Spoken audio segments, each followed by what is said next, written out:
Hello বন্ধুরা, কেমন আছো তোমরা সবাই? আশা করি প্রতিদিনের মতন তোমরা খুব ভালো আছো। আজকে আবার আমি একটা নতুন ভিডিও নিয়ে চলে এসেছি।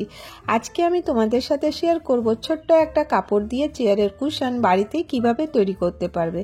কোনো ফোম শিটের দরকার হবে না, বাড়িতে যে কাপড় আছে সেটা দিয়েই তৈরি করতে পারবে। তো দেখো, এই চেয়ারটার যে গদিটা আছে এটা খুলে গেছে, এরপরে এতে বসতে অসুবিধা হয়, তাই জন্য আমি ভাবলাম এর একটা কুশন শিট বানিয়ে নিই। তো কিভাবে বানাচ্ছি, খুব সহজে ইজিলি তোমরা বানিয়ে নিতে পারবে। এর জন্য প্রথমে মেজারমেন্ট করে নেব। তো যতটা দেখছো তার থেকে একটু বেশি নিতে হবে, কারণ সেলাইতে চলে যাবে। তো এটা আমার মেজারমেন্ট হচ্ছে 16 × 16, তো আমি 17 নিয়ে নিচ্ছি। তো তারপর দেখো, একটা ছোট্ট পর্দার কাপড়ের টুকরো ছিল। আমি যখন বাজারে কিছু বানাতে দিই, তার যদি একটু টুকরো থাকে সেটা আমি নিয়ে আসি। তো দেখো, এই টুকরোটা রেখে দিয়েছিলাম, এটা আজকে কাজে এসে যাচ্ছে। তো দেখো, এটার মেজারমেন্ট আমি নিয়ে নিচ্ছি 17 × 17। তোমরা যদি এটা আরও একটু বড় নাও তাতেও কোনো অসুবিধা নেই, কারণ এটার মধ্যে সেলাই হবে। তো এই জন্য আমি কোনো জিনিস পারফেক্ট মেজারমেন্টে করতে বলি না, তোমরা আন্দাজে কিন্তু করতে পারো। তো দেখো, আমি এখানে যতটা নিয়েছি 17 × 17 নিয়েছি। তোমরা তোমাদের চেয়ারের যে লেন্থ হাইট যেরকম আছে সেরকম হিসাবে কিন্তু নিয়ে নিতে পারো। পর আমার এখানে দুটো পিস চাই, তো আমি দেখো দুটো পিস বার করে নিলাম একই মাপের। তারপরে আমি এটাকে সুন্দর করে কেটে নেব। নেওয়ার পরে দেখো, আরেকটা যে লম্বা পিস এসে গেছে সেটা নিয়ে নিয়েছি। এটা দিয়ে আমার যে বেল্টটা আছে সেটা তৈরি করব। তো এটা আমি আন্দাজেই নিলাম, এটার কোনো মেজারমেন্ট নেই, তোমরা তোমাদের হিসাবে নিয়ে নিতে পারো কতটা বড় বেল্ট তোমাদের দরকার হয়। তো দেখো, আমি দুটো কেটেছিলাম, তো এতটা দরকার হবে না, সেই জন্য আমি এর থেকেও হাফ করে নিচ্ছি। একদম মিডিলে রেখে হাফ করব, 1 থেকে 1.25 ইঞ্চি মতন কাপড় আমার কাছে থাকবে। তো দুটো পার্টে আমি ভাগ করে নেব। তো দেখো, এইভাবে কেটে নিলাম। কেটে নেওয়ার পরে আমি এটাকে ফোল্ড করব। তো কিভাবে ফোল্ড করব, তো দেখো, বেল্টটা বানাবার জন্য এটা যত পাতলা হবে ততই ভালো। তো এটা দেখো সিনথেটিক টাইপের কাপড়, তো সাটিন টাইপের কাপড়, তো এটা খুলে যেতে থাকবে, সেই জন্য আমি এখানে পিন ইউজ করছি। তো দেখো, পিনটা দিয়ে আমি লাগিয়ে দেখাচ্ছি কিভাবে তোমরা লাগাবে।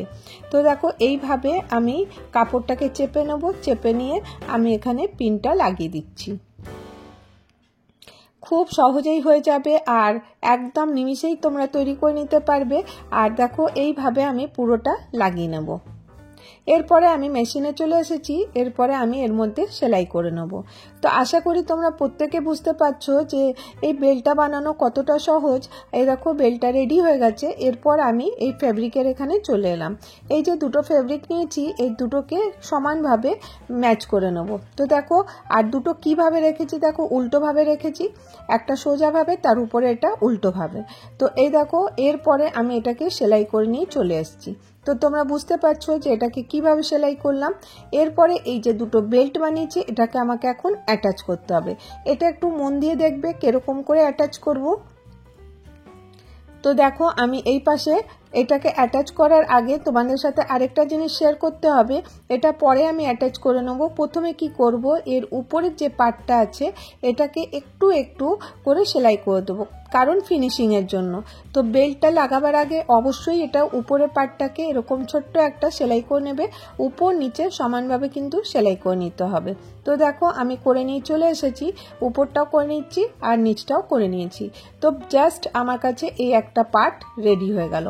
এরপরে আমাকে এখানে বেল্টটা অ্যাটাচ করতে হবে। বেল্টটা কিভাবে অ্যাটাচ করব, এটাকে সুন্দর করে দেখে নাও মন দিয়ে। তো দেখো, আমি এইভাবে বেল্টটা রেখেছি। কোথায় রাখলাম, দেখো এখানে যেখানটা মুখ হবে তার থেকে 1 ইঞ্চি নিচে কিন্তু আমি বেল্টটা রেখেছি, দিয়ে এখানে আমি একটা পিন লাগিয়ে দিচ্ছি। পিন লাগিয়ে দিলে তোমরা বুঝতে পারবে কোথায় রাখতে হবে। জাস্ট এর অপোজিট সাইডে আরেকটা দেখো বেল্ট আমি এইভাবে এখানেই লাগিয়ে দেবো। এইভাবে এখানেও পিন দিয়ে আমি এটাকে অ্যাটাচ করে দেবো, তাহলে তোমাদের বুঝতে সুবিধা হবে যে কোথায় বেল্ট দুটো লাগাতে হবে। তো এই বেল্ট দুটো আমি এইভাবে দুদিকে লাগিয়ে দিলাম। এরপরে দেখো, এটাকে এবারে এইভাবে রেখে দেবো, রেখে এইভাবে সেলাই করে নেবো। খালি এতটা অংশ ছেড়ে দেবো, কারণ এর মধ্যে আমাকে তুলো ঢুকাতে হবে।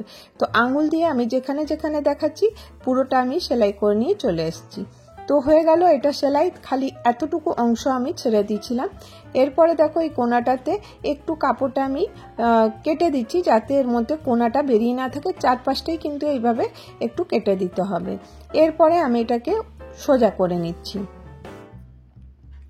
তো আশা করি তোমরা বুঝতে পারছো কিভাবে করতে হবে, খুবই সহজ। তো দেখো আমি এটাকে সোজা করে নেওয়ার পরে কিরকম দেখাবে।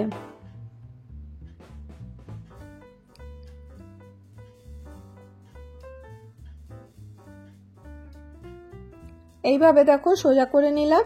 এরপরে দেখো বেলটা এখানে এসে গেল। এবারে বুঝতে পারছো যে বেলটা কেন আমি ওখানে লাগিয়েছিলাম।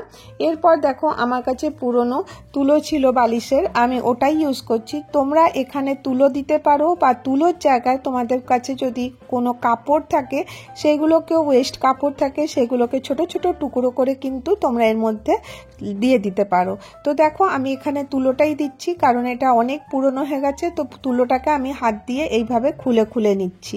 তো দেখো এইভাবে খুলে সব পুরো তুলোটা ঢুকিয়ে দিলাম। আর তারপরে এই যে মুখটা দেখছো, এটাকে আমি সুতো দিয়ে বন্ধ করে দিতে হবে। দেখো এইভাবে ধরে এটাকে ইজিলি বন্ধ করে দেওয়া যায়, এটাকে আর মেশিনে দেওয়ার দরকার নেই। হাত দিয়ে আমি এখানে সুতো দিয়ে সেলাই করে দিচ্ছি। হয়ে গেল আমার সেলাই করা। এরপরে দেখো আমি কি করব, এটা রেডি হয়ে গেল। আর আমি এটার মধ্যে অনেক বেশি তুলো দিইনি, কারণ ওর মধ্যে অলরেডি গদি আছে। এরপরে দেখো আমি এইভাবে হাতে চাপ দেব, চাপ দিয়ে এখান থেকে আমি সুতোটা বার করে দেবো। খুব সহজে হয়ে যাবে, তোমরা করলেই বুঝতে পারবে কতটা সহজ, কিন্তু দেখতে অতটাই সুন্দর হয়। তোমাদের কাছে যত সুন্দর কাপড় থাকবে তত সুন্দর কিন্তু এটা তৈরি হয়ে যাবে। তা আমার কাছে অন্য কোনো কাপড় ছিল না, সেই জন্য এটাই ইউজ করলাম। তোমরা চাইলে ভেলভেটের কাপড় দিয়েও কিন্তু এটা করতে পারো, তো একদম সুন্দর লুক আসবে। এরপরে দেখো তোমরা এটার যে আমি এইভাবে করছি, এটা 4 থেকে 5টা করতে পারো, বা এর থেকে বেশিও কিন্তু একটু দূরে দূরে করতে পারো। আর এই কুশনটা অনেক বেশি বড় হয়নি বলে আমি এখানে 5টাই সেলাই করলাম। তো দেখো এইভাবে আমি সেলাই করে নিচ্ছি। তো কতটা ভালো লাগছে দেখো, আর কত ইজিলি আর নিমিষের মধ্যেই কিন্তু তৈরি করে নিতে পারবে। বাড়িতে যে কাপড় থাকে সেটা দিয়েও করতে পারবে, বা তোমরা যদি অন্য ম্যাচিং করতে চাও নিজের ঘরে, তো অন্য কাপড় কিনেও করতে পারবে। তো দেখো আমি নিয়ে চলে এলাম। তো আমি আগেই বললাম তোমরা চাইলেই কুশনটা বড় ছোট করতে পারো। তো দেখো আমি এবারে এই বেল্টটা যা আছে এটা চেয়ারের পেছনে বেঁধে দিচ্ছি। তো এটা সিকিউর হয়ে গেল, আর এটা পড়বে না। এরপরে দেখো এখানে দুদিকে দুটো বেল্ট বানিয়ে দিয়েছিলাম, তো এটা একবারে রেডি হয়ে গেল। তো কিরকম লাগছে তোমাদেরকে, আশা করি ভালো লেগে থাকবে। যদি তোমাদেরকে ভিডিওটা ভালো লাগে একটা করে লাইক করে দাও, আর যদি অনেক ভালো লাগে তাহলে চ্যানেলটাকে সাবস্ক্রাইব করে নিও। আমি প্রতিদিন নিয়ে আসবো নতুন কিছু আইডিয়া, নতুন কিছু টিপস।